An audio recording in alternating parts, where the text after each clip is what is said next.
Good morning, everyone. Welcome to Class 9 English. I'm excited to explore some fascinating topics with you this semester. कभी सोचा है कि खत लिखना क्या ये कोई पुरानी बात हो गई है? शायद नहीं। असल में इम्तिहानात में अच्छे नंबर लेने हों या फिर अपने प्यारों से दिल की बात करनी हो, एक अच्छा सा गैर रस्मी खत लिखने का हुनर आज भी बहुत बहुत काम आता है। तो चलें आज इसी हुनर का पूरा ब्लूप्रिंट समझते हैं।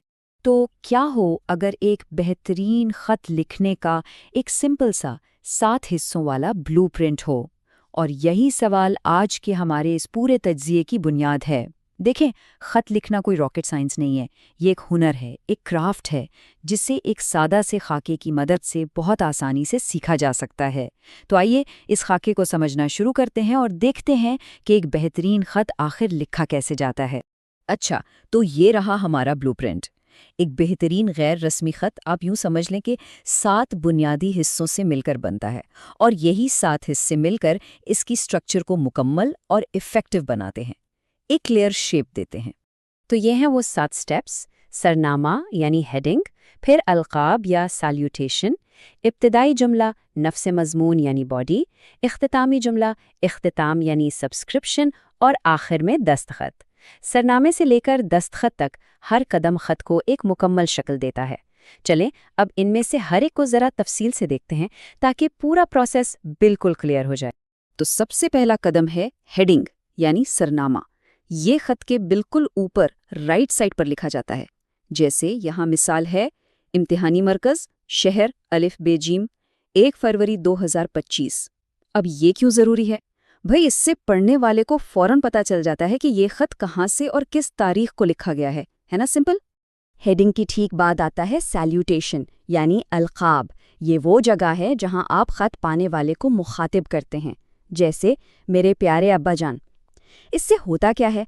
इससे शुरू से ही खत का एक दोस्ताना, एक पर्सनल टोन सेट हो जाता है।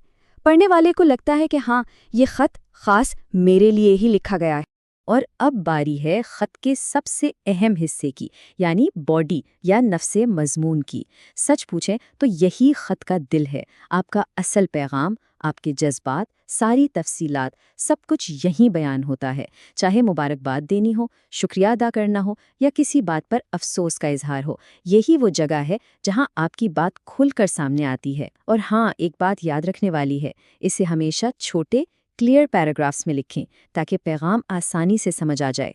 और आखिर में आता है कंक्लूजन। अब ये खुद 3 छोटे हिस्सों से मिलकर बनता है। एक क्लोजिंग सेंटेंस, जैसे घर में सबको मेरा सलाम।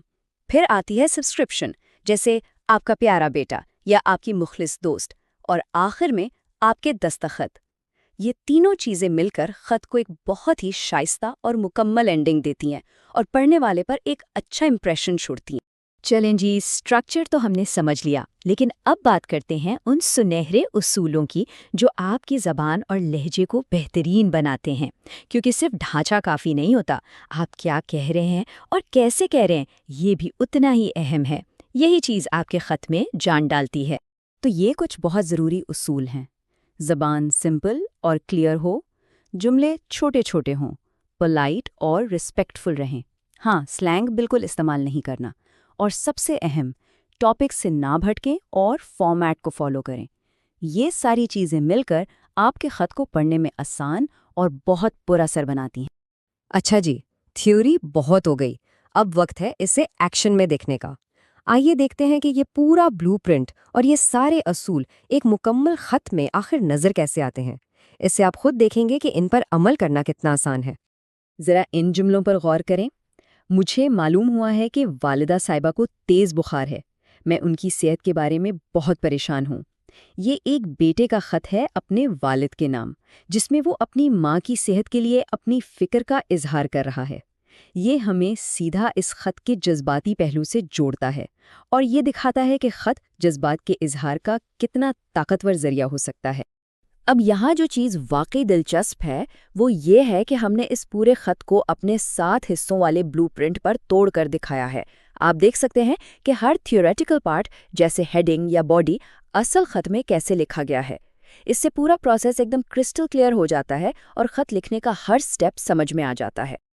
اچھا، اب ایک بالکل الگ مثال دیکھتے ہیں، ذرا یہ سنیے۔ آپ کے شاندار نتیجے پر دلی مبارکباد، آپ کی محنت نے آپ کو یہ کامیابی دلائی ہے، مجھے آپ پر بہت فخر ہے۔ یہ ایک بھائی کا خط ہے اپنی بہن کے نام، جس میں خوشی اور فخر کا اظہار ہے۔ اس سے یہ پتہ چلتا ہے کہ ہمارا بلو پرنٹ کتنا ورسٹائل ہے، اسے ہر طرح کے جذبات کے لیے استعمال کیا جا سکتا ہے۔ یہاں ہم دونوں خطوں کو سائیڈ بائی سائیڈ رکھ کر دیکھ رہے ہیں۔